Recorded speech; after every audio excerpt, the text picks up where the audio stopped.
Hello and welcome everyone. Today I'm going to talk about how to log into WhatsApp on new phone without losing chats. This is a direct local transfer, easiest if you have both phones.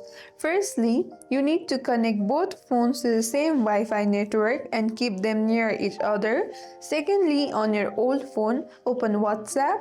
Go to Settings, Chats, Transfer Chats and tap Start.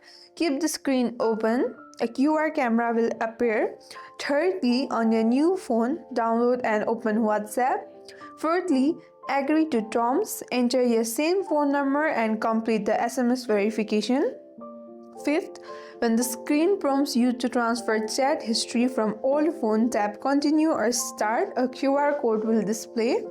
Lastly, use your old phone to scan the QR code on your new phone screen, accept the connection prompts and leave both apps open until the percentage bar hits 100%. If you still have any questions, comment down below.